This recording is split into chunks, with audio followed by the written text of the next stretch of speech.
أهلا بكل المتابعين على قناة اليوتيوب أو الفيسبوك. هتكلم النهاردة عن شاشة فيصل. امبارح يوم الأحد بالليل في شاشة كبيرة في شارع فيصل عند برج فيصل. الشاشة دي موجود عندها محلات كتير ومطاعم ومعمل كبير. هي الشاشة دي مش تبع المحلات دي أو المطاعم أو المعمل، ولكن هي تبع مالك العقار، هو بيأجرها للي عايز يحط الإعلان. فاتهكرت وحطوا صور مسيئة للرئيس عبد الفتاح السيسي.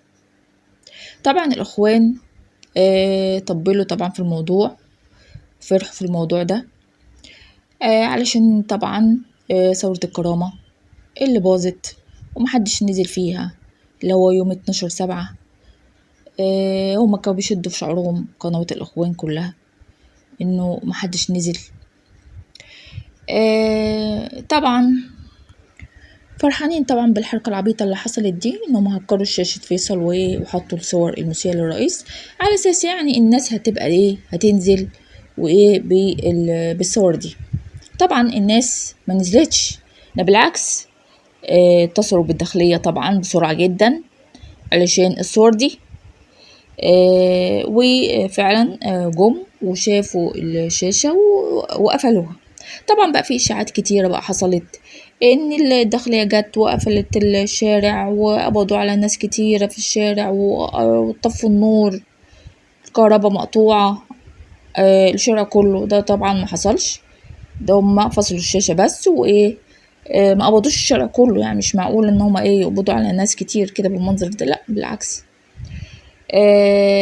بيبقى في تحريات طبعا، بيسألوا كده على اساس يوصلوا مين الجاني، وهم وصلوا فعلا وقالوا ان هم في 2 من السودان. لغاية دلوقتي بيقولوا هم 2 من السودان، في ناس تانية بيقولوا لا مصريين. فلسه التحريات بقى هتبان، لسه محدش يتكلم. 2 من السودان اللي هم هكروا الشاشة. زي ما انتوا عارفين طبعا حي فيصل مليان يعني لاجئين من السودان. فاحتمال هم اللي عملوا كده يعني تبع الإخوان، او هم عملوها من نفسهم على اساس ان يعني كان في بقى اللي هو القوانين الجديدة ان في تقنين اوضاع اللاجئين ولازم يكون معاهم ورق معين ليهم يعني وكده، تقنين اوضاعهم. فلسه هم بيحققوا يعني ايه السبب. الغريب يعني ان الرئيس عبد الفتاح السيسي هو كان بيقول على اللاجئين، كان بيقول عليهم ضيوف. فده هو ده الرد الجميل يعني السودانيين اللي عملوا كده، هو ده الرد الجميل.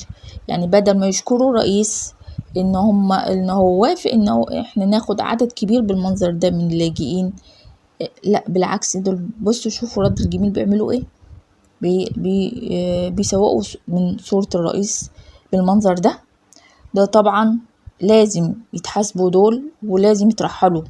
اي حد بيعمل او بيعمل اي حاجة بعيدة عن القانون بتاعنا وعن الامن الدولة بتاعتنا، ما بيحترموش البلد، فلازم دول يترحلوا. في كتير من لاجئين، مش السودان بس، في كتير عندنا في مصر لاجئين من سوريا، وفي من العراق، وفي من اليمن، وفي من دول كتيرة، وفي من دول أفريقيا.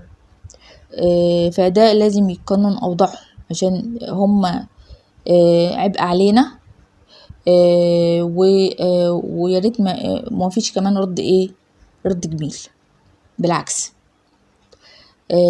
فلازم اللي يجي يحترم القوانين البلد ويحترم البلد، وربنا يحمي مصر من أي شر.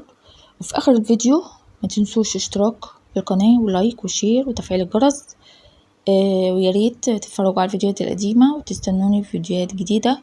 والسلام عليكم ورحمة الله وبركاته.